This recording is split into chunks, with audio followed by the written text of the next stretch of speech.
Hey guys, welcome to another episode of GM Fantasy. In today's video, we're going to take a look at rookie picks. So let's get it going. So after you do your startup auction draft for your contract league, typically that year's class of rookies will be in that draft. And then you only have your true rookie draft the following year based off your standings from the previous year. So I would say there's two philosophies when it comes to rookie picks. You're going to have the people that hate it. They'll do everything in their power to just trade away the picks and get established veterans. They just prefer having the known commodity instead of taking the gamble. And then you got the other guys who absolutely love rookie picks. It's all about the thrill of the hunt. They want to hit on these things.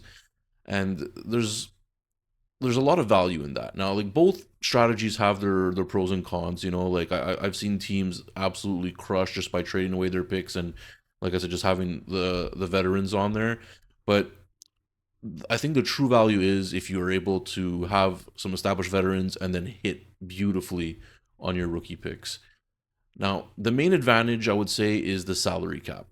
So when you draft a rookie, they come with preset rookie contracts and they're typically very cheap. So you get crazy value getting contributing players at a bargain price, and it really helps you, I guess you can say, build a roster. And it also helps you determine the long term value of these players. Like if you hit on one of these, I would consider him like a cornerstone piece. Like it's something you can build around because you're gonna have him for multiple years. Typically 3 years plus. So it gives you a lot of value in like that sense. Now, when trying to like acquire, you could say, the talent, you're gonna have to do a bit of scouting on your own. Just like a real GM, and you try to identify the players that you think are gonna be the stars of the future. And once you identify those players, do everything in your power to get those players. If you have to trade up, you have to trade down. It's a dance, right? Like it's there's no clear cut formula to do it, but you're gonna have to go based off how your league operates. Every league operates differently. So once you find the right balance and you're able to decipher, okay, which owners are the ones you want to trade with to acquire picks and which ones are the ones you want to trade to give away picks, then you're really going to find that you're going to have an advantage. Now, draft position matters quite a bit. Obviously, your early picks are going to be way more valuable than your later picks. That's evident just in the real NFL draft, and it's the same thing in the rookie draft. Like the 101 compared to, let's say, the 110 is, even though they're both in the first round, is quite different. Like your Ashton Genty compared to your Caleb Johnson, let's say, in this year's draft class, there's, I would say, a hefty difference between the two in the value. So identifying that is crucial. You have to know which players are going to be the top players and which ones that you want to attack specifically. And then also you have to understand your, I guess you could say, your league needs. Like which picks are going to be more valuable depending maybe on what your scoring is. Like if you guys have, like, let's say, a points per completion, then obviously quarterbacks, you're going to have to push them up on your rankings because they're going to be the more valuable players. Another thing is, I guess you could say, the trading opportunities that like rookie picks can allow you to have. Like I would think of them as a currency for your league, honestly. Like every pick has a certain value. So let's say like the first pick's worth like $100, and then the 10th pick maybe might be worth $10. And then the second round picks, depending where, like $5, $6, whatever value you want to put to it. But you could use them as like a stopgap if a one player for player trade is not exactly adding up. Let's say you want to trade for, let's say, Jalen Hurts, and you offer X and Y, but then the guy's like, oh, it's close, but it's not enough. Then adding a rookie pick, I think, just makes the trade happen so much easier because now you'd be like, okay, well, I'll give you this second round pick. And the guy's like, okay, that makes up for the value. And then you're able to strike a deal. So using rookie picks as, like, let's say, the currency of your league, I think is a very important thing, or tool rather, to consider. And it could really help you out. So just try to remember that. And you're gonna have to monitor the rookie rankings throughout the whole process because after April, when the real draft happens, everyone's gonna be like, "Oh, this guy's gonna be amazing. This guy's gonna be amazing," And then by the time July rolls around, the rankings seem to have shifted quite a bit. You know, like all of a sudden, the guy that was going to supposed to be a top five draft pick is now at the bottom of the first round or in the early second round, or vice versa. You know, some guy who was like being drafted in the fourth round in the early mocks all of a sudden is a first round pick. You know, so monitoring how the community ranks these players is very important. You should always be on top of it. You know, it just gives you an advantage, and be flexible. You know, be prepared to move up and down. You know, in the rookie draft, like if you really really value a player, go for it. You know, like there's going with your gut is half the fun. You know, when you're playing fantasy football. So like there's a trade that I made, or not a trade that I made, but like a player that I moved up my rankings in our league specifically, just because I thought that there might be a positional advantage, and so I went for it. You know, it wasn't I guess you can say the consensus pick at that position, but I took a gamble on it. We'll see how it works out. If it works out, great. If it doesn't, well, I learned my lesson.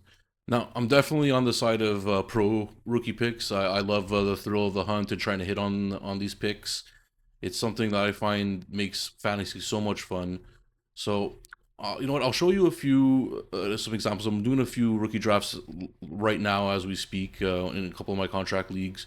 So I'll go over maybe like my team over here. So over here we've got one of my teams, and I would consider this one more of a heavy rookie build with some established veterans as the cornerstones.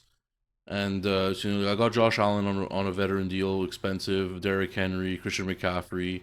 You know, really when back I signed them back when he was at Atlanta, so that's why he's so expensive. But and then you can see here I've got a bunch of contracts in yellow, and these are my rookie contracts. So it's not rookies of this year, the previous years, but you can see that I've got a bunch of them weaved into my team. I find it makes it a very balanced approach. I've got expensive veterans and some nice bargain deals to fill in the holes. And you know, some of these picks actually produce quite well. You know, so I like this approach the most. I find it's the most fun. You know, it's like if you want to be a GM, this is kind of how you want to play it. You know, and yeah, so I'll show you what. Let's see over here. We're doing the draft right now. I'll show you the draft order, I guess there. So don't freak out if you see Cam Ward here at 101. Our format really favors quarterbacks, and he's in desperate need of quarterbacks. So trust me, it's not as crazy as it looks. You know, he's justified in taking Cam Ward 101. And then you got your regular picks. You know, Genty and Hampton going next. And then over here at 104, that's me. I took a little bit of a gamble here. I took Travis Hunter. Now it's more of a calculated risk for the future because of something we might do. So I took a gamble to secure a positional advantage, and we'll see if it pays off. You know, it could just pay off just with having Hunter just explode as a wide receiver.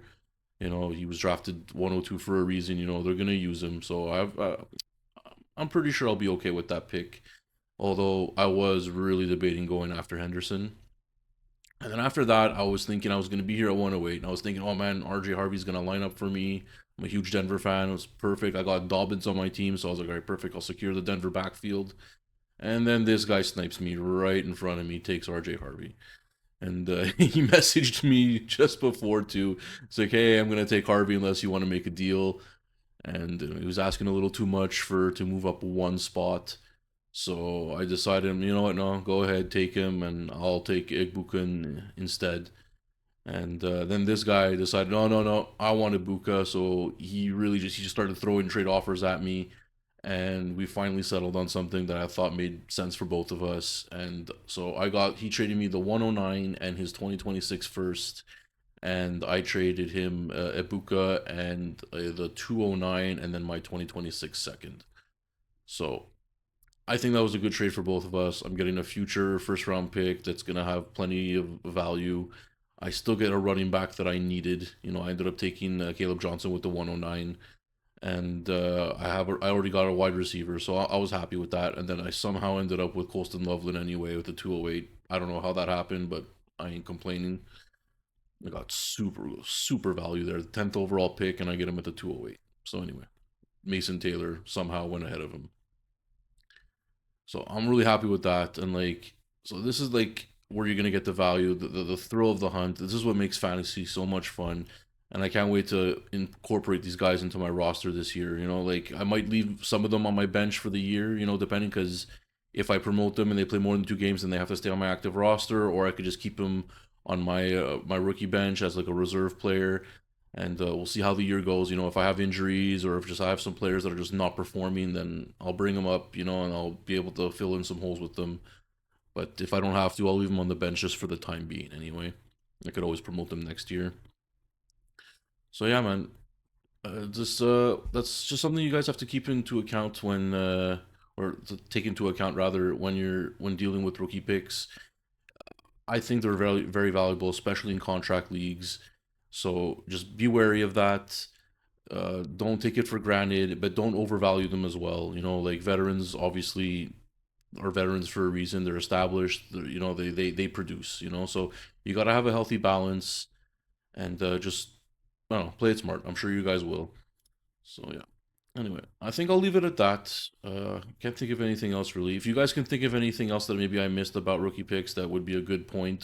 Leave it in the comments section. Please, guys, do me a favor, like, subscribe. Let's get this channel growing. I really feel like there's a lot we can talk about, especially for contract leagues. There's not much about it on YouTube, and you know what? I aim to change that, man. There's plenty to talk about, plenty to do. So let's get it going, guys, and I'll see you guys in the next one. Thanks. Cheers.